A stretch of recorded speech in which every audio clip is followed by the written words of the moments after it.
ಧರ್ಮದ ಮೂಲವೆಂದು ನಂಬಿರುವ ನಾನು,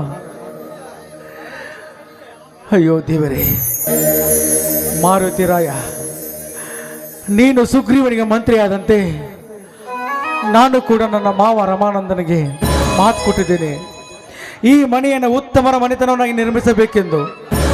ಆದರೆ ಏನು ಮಾಡೋದು, ನನ್ನ ಅಳಿಯಂದಿರಿಗೆ ಶಿಕ್ಷಣಕ್ಕೆ ಹಣ ತರಬೇಕೆಂದು ಬಂಗಾರ ಪೇಟೆಲಿರುವ ಮನೆ ಮಾರಿ 2 ಲಕ್ಷ ಹಣ ತಂದು ಮನೆಯಲ್ಲಿಟ್ಟಿದ್ದೆ.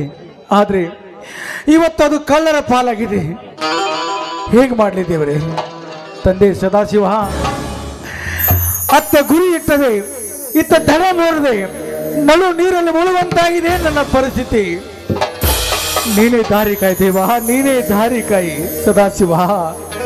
ಹೃದಯದಲ್ಲಿ ಬಾ, ನನ್ನ ಮನದಲ್ಲಿ ಬಾ, ಹೃದಯದಲ್ಲಿ ಬಾ, ನನ್ನ ಮನದಲ್ಲಿ ಬಾ ತಂದೆ ಸದಾಶಿವ, ನೀನು ಬೇಗ ಬಾ. ಹೃದಯದಲ್ಲಿ ಬಾ, ನನ್ನ ಮನದಲ್ಲಿ ಬಾ, ಹೃದಯದಲ್ಲಿ ಬಾ, ನನ್ನ ಮನದಲ್ಲಿ ಬಾ.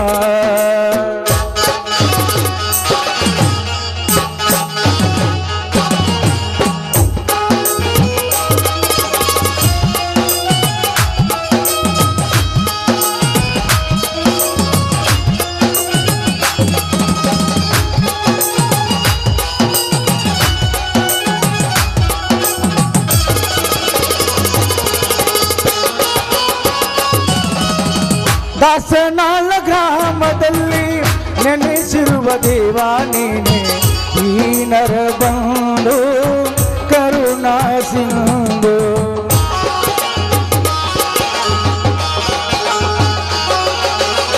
ದಾಸನಾಳ ಗ್ರಾಮದಲ್ಲಿ ನೆಲೆಸಿರುವ ದೇವ ನೀನೆ, ಹೀನರ ಬಂದು ಕರುಣಾ ಸಿಂಧು ತಂದೆ ಸದಾಶಿವ, ನೀನು ಬೇಗ ಬಾ.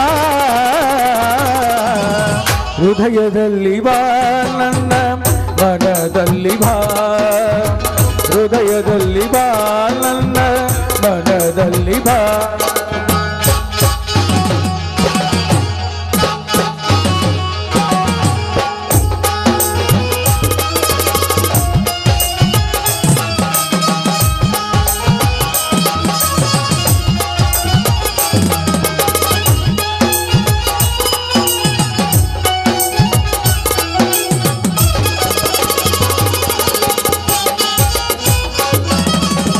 ಮುಗಿಲಿನ ಚುಕ್ಕಿ ಹಾಗೆ ತೇಲಾಡಿ ಬಾರೋ ದೇವ, ಹಾರುವ ಹಕ್ಕಿಯಾಗಿ ಹಾರಿ ಹಾರಿ ಬಾ.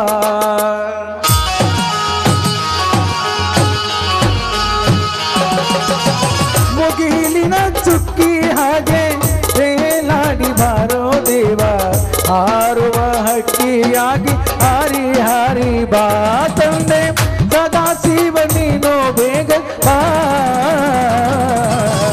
ಹೃದಯದಲ್ಲಿ ಬಾ, ನನ್ನ ಮನದಲ್ಲಿ ಬಾ, ಹೃದಯದಲ್ಲಿ ಬಾ, ನನ್ನ ಮನದಲ್ಲಿ ಬಾ ತಂದೆ, ಮನದಲ್ಲಿ ಬಾ ತಂದೆ, ಮನದಲ್ಲಿ ಬಾ. ಗೌರಿ, ಗೌರಿ,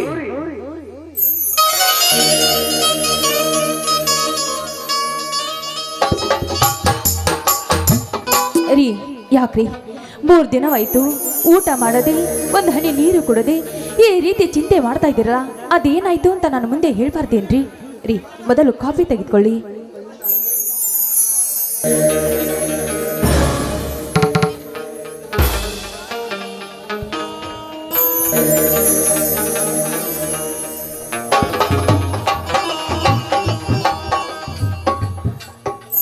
ಏನು ಹೇಳುವಂತಾಗಿದೆ ಗೌರಿ?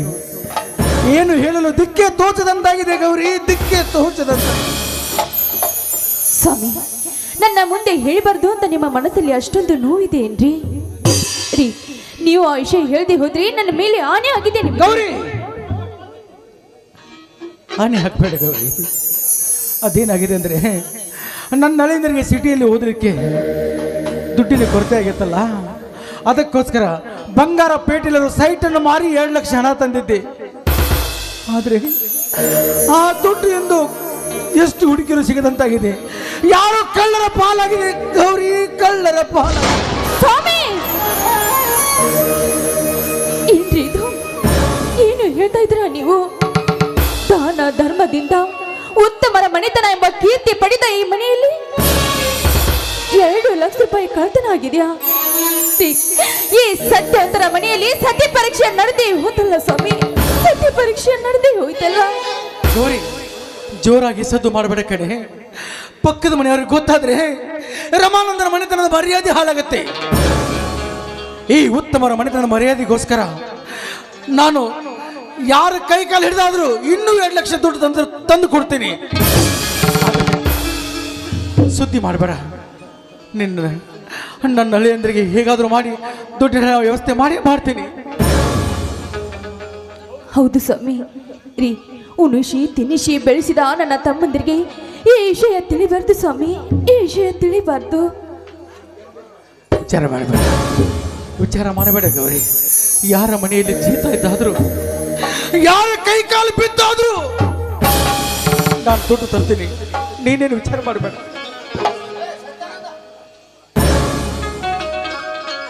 ಸ್ವಾಮಿ, ಸದ್ಯಕ್ಕೆ ಹಣ ಈಗ ಇಷ್ಟೊಂದು ಎಲ್ಲಿಗೆ ತರ್ತೀರಾ? ಹೀಗೆ ತರ್ತೀರಾ ಸ್ವಾಮಿ? ಅದನ್ನೇನು ಚಿಂತೆ ಮಾಡಬೇಡ, ನಾನು ವ್ಯವಸ್ಥೆ ಮಾಡ್ತೀನಿ. ಏಕೆ ಮಾಮ, ಅದೇಕೋ ಇಬ್ಬರು ಮೌನವಾದಂತಿದೆ? 3 ದಿನಗಳ ಕಾಲ ತಮ್ಮ ಸುದ್ದಿ ಏನು ತಿಳಿಯೋದಕ್ಕೆ ನಾನೇ ಬಂದೆ. ಹಾಗೇನಿಲ್ಲ ಸತ್ಯಾನಂದ, ಅದೇ ವಿಚಾರ ಮಾಡ್ತಾ ಇದ್ದೆ. ನೋಡು, ನೀನು ಹೋಗೋದ್ರೊಳಗಾಗಿ ನಾನು ದುಡ್ಡಿನ ವ್ಯವಸ್ಥೆ ಮಾಡ್ತೇನೆ, ನೀನು ಚಿಂತೆ ಮಾಡಬೇಡ. ಹಣ ಕಳಿಸ್ಕೊಡ್ತೀನೆಂದು ಹೇಳುತ್ತಲೇ ನಾಳೆ ಕೊನೆ ತಾರೀಕಾಗಿದೆ. ನಿಮಗೆ ನನ್ನನ್ನು ಓಡಿಸಲು ಇಷ್ಟವಿಲ್ಲ ಅಂದರೆ ಹೇಳಿಬಿಡಿ, ನಾನೀಗಲೇ ಬಿಟ್ಟು ನಿಮ್ಮೊಂದಿಗೆ ಒಕ್ಕಲ್ತನ ಮಾಡ್ತೀನಿ. ಸತ್ಯಾನಂದ, ಕ್ಷಮಿಸಿ ಬಿಡಪ್ಪ, ಕ್ಷಮಿಸಿ ಬಿಡು. ನಾನು ನಿಮ್ಮ ತಂದೆಯವರಿಗೆ ಮಾತು ಕೊಟ್ಟಿದ್ದೀನಿ, ನಿಮ್ಮಿಬ್ಬರನ್ನು ದೊಡ್ಡ ಅಧಿಕಾರಿನಾಗಿ ಮಾಡ್ತೇನಂತೆ. ನೀನು ಓದಿ ಡಾಕ್ಟರ್ ಆಗಬೇಕು, ದಯಾನಂದ ಅಧಿಕಾರಿ ಆಗಬೇಕು. ನೋಡು, ಹಣ ಕೊಡೋದು ವಿಳಂಬ ಆಗಿರ್ಬೋದು, ಆದರೆ ನಿಮ್ಮ ದೊಡ್ಡ ಹುದ್ದೆ ನೋಡಿ ನಾನು ನಿಮ್ಮ ಅಕ್ಕ ಕಂತಮ್ಮ ನೋಡಿ ನಗನಗ ತರಬೇಕು. ಇದೇ ಉತ್ತಮರ ಮನೆತನದ ಆಚೆ. ಈ ರೀತಿ ಮತ್ತೆ ಮಾತಾಡಬೇಡಪ್ಪ.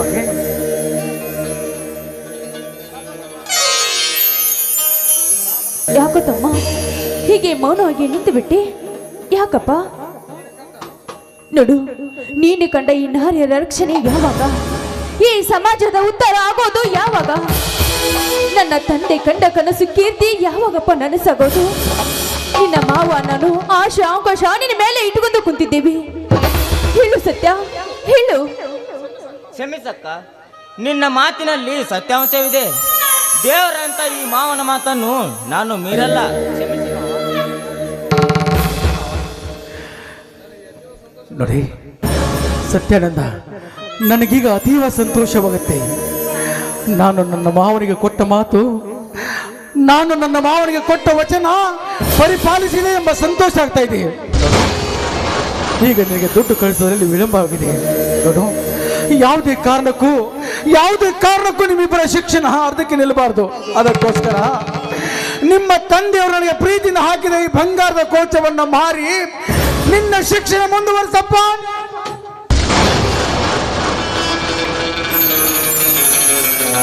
ಮಾಮ, ಎಂತ ಕೆಲಸ ಮಾಡಿಬಿಟ್ಟಿಯೋ ನೀನು, ಎಂತ ಕೆಲಸ ಮಾಡಿಬಿಟ್ಟೆ.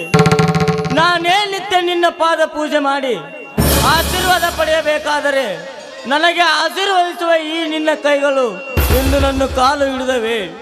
ನಾನೆಂತಹ ಪಾಪಿ ಅಕ್ಕ, ನಾನಿನ್ನು ಈ ಭೂಮಿ ಮೇಲೆ ಜೀವಂತವಾಗಿ ಇರಬೇಕೆ? ಸತ್ಯ, ಅಳಬೇಡಪ್ಪ, ಅಳಬೇಡ. ಈ ಸಮಯ ಸಂದರ್ಭ ಅನ್ನೋದು ಹೇಳಿ ಕೇಳಿ ಬರೋದಿಲ್ಲ ತಮ್ಮ, ಹೇಳಿ ಕೇಳಿ ಬರೋದಿಲ್ಲ. ಪವಿತ್ರವಾದ ನಿಮ್ಮ ಕೈಗಳಿಂದ ಉಂಡು ಬೆಳೆದು ನಾಡಾಳುವ ದೊರೆಯಾದರೂ ಅವನು ಪುಣ್ಯವಂತನಾಗಬಹುದೇ? ಹೇಳಕ್ಕ, ಹೇಳು. ಯಾರೂ ಹೇಳಬೇಕಾಗಿಲ್ಲ. ನಿಮ್ಮೆಲ್ಲರ ಭಾವನೆ ನನಗೆ ಚೆನ್ನಾಗಿ ಅರ್ಥವಾಗಿದೆ. ನಿಮ್ಮೆಲ್ಲರ ದುಃಖಕ್ಕೆ ನಾನೇ ಕಾರಣ. ನನ್ನನ್ನು ಕ್ಷಮಿಸಿಬಿಡ್ರಿ. ಅಂದ್ರೆ? ಹೌದು ಮಾಮ, ನೀವು ನಮಗಾಗಿ ತಂದಿಟ್ಟ 2 ಲಕ್ಷ ಹಣವನ್ನು ನಾನೇ ತೆಗೆದುಕೊಂಡಿದ್ದೇನೆ. ದಯಾನಂದ, ಏನು ಏನು ಹೇಳ್ತಾ ಇದ್ದೀಯ? ಅಕ್ಕ ಕ್ಷಮಿಸಕ್ಕ ನನ್ನನ್ನು. ಎಂತ ಏಟು ಹಾಕಿಬಿಟ್ಟೆ ನನ್ನ ಎಳೆಯರಿಗೆ. ಚಿಕ್ಕಂದಿಂದ ಅವನಿಗೆ ಉಣಿಸಿ ತಿನಿಸಿ ಜೋಪಾನ ಮಾಡಿಟ್ಟು ದೊಡ್ಡವರಾಗಿ ಮಾಡಿದ್ರು ಯಾವತ್ತೂ ಹೊಡೆದಿರಲಿಲ್ಲ. ಯಾಕೆ ಯಾಕೆ ಹೊಡೆದೆ ಅವನಿಗೆ? ರೀ, ಅವು ಎಂತ ಕೆಲಸ ಮಾಡಿದ ಅಂತ ನಿಮಗೆ ಗೊತ್ತಿಲ್ವೇನ್ರಿ? ಹೇಳ್ದೆ ಕೇಳಿ ಮನೆಯನ್ನ ಹಣ ಕದ್ದು ಓದಿದ್ದ ನನ್ನದು ತಪ್ಪಲ್ವೇನ್ರಿ? ಗೌರಿ, ಯಾವತ್ತೂ ತಪ್ಪು ಮಾಡದ ನನ್ನ ಅಳಿಯ ದಯಾನಂದ ಇಂದು ತಪ್ಪು ಮಾಡಿದ್ದಾನೆಂದ್ರೆ ಆ ತಪ್ಪಿನಲ್ಲಿ ಯಾವುದೋ ಒಂದು ಮಹತ್ವದ ವಿಷಯವೇ ಇರಬಹುದು. ಹೌದಲ್ವೇ ದಯಾನಂದ? ಹೌದು ಮಾಮ. ಪರಿಸ್ಥಿತಿಗೆ ಅನುಗುಣವಾಗಿ ನೀವು ನಮಗಾಗಿ ತಂದಿಟ್ಟ 2 ಲಕ್ಷ ಹಣವನ್ನು ಆ ಹೊಸ ಬಾಬಾನಗರದ ಜನರಿಗೆ ಕೊಟ್ಟು 1000 ಜನಕ್ಕೆ ಉದ್ಯೋಗ ಹಾಕಿಕೊಟ್ಟಿದ್ದೀನಿ ಮಾಮ. ಭೇಷ್, ಒಳ್ಳೆಯ ಕೆಲಸವನ್ನೇ ಮಾಡಿದೆ. ಶಭಾಷ್ ದಯಾನಂದ, ಶಭಾಷ್.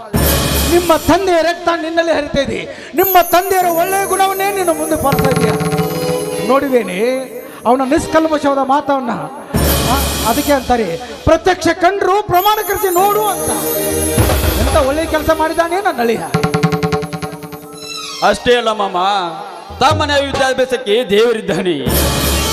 ಗೌರ್ಮೆಂಟ್ ಸೀಟಿನಲ್ಲಿ ತಮ್ಮನಿಗೆ MD ಸೀಟು ಫ್ರೀ ಆಗಿದೆ ಅಂತ ಲೆಟರ್ ಬಂದಿದೆ ನೋಡಿ.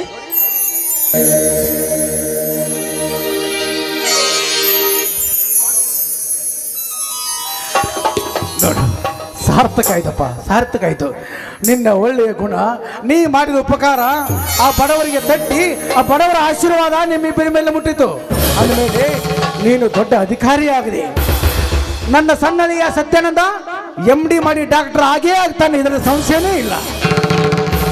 ಅದು ಅಲ್ಲದೆ ಕುಲಂಕುಷವಾಗಿ ಬಾಬಾಗೌಡರು ಅರ್ಥೈಸಿಕೊಂಡು ನಾನು ಹಣದಾನ ಮಾಡಿದ್ದನ್ನು ಮೆಚ್ಚಿ ತಮ್ಮನ ವಿದ್ಯಾಭ್ಯಾಸಕ್ಕಿಂತ 1 ಲಕ್ಷವನ್ನು ಹಣವನ್ನು ಕೊಟ್ಟಿದ್ದಾರೆ.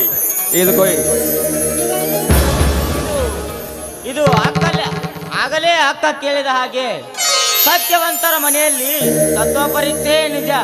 ಇದಕ್ಕೆಲ್ಲ ಕಾರಣ ಆ ಭಗವಂತನೇ. ಒಟ್ಟಾರೆಯಾಗಿ ನಮಗೆ ಬಂದಂಥ ಕಷ್ಟ ಸುಲಿದ ಬಾಳಿನ ಹಣ್ಣಿನಂತೆ ಸುಲಭವಾಯ್ತಲ್ಲ, ಅದೇ ಸಾಕು. ರೀ, ಆದಿದ್ದೆಲ್ಲ ಎಲ್ಲರೂ ಕ್ಷಮಿಸ್ಬಿಡಿ. ಬನ್ನಿ, ಎಲ್ಲರೂ ಊಟ ಮಾಡಿರತ್ತೆ. ಅಲ್ಲ, ಈ ಆನಂದದಲ್ಲಿ ನನ್ನ ಮುದ್ದು ಅಳಿಂದರ ಕರ್ಕೊಂಡು ಎಲ್ಲರೂ ಒಂದು ಗೀತೆ ಹಾಡೋಣವೇ?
Thank you.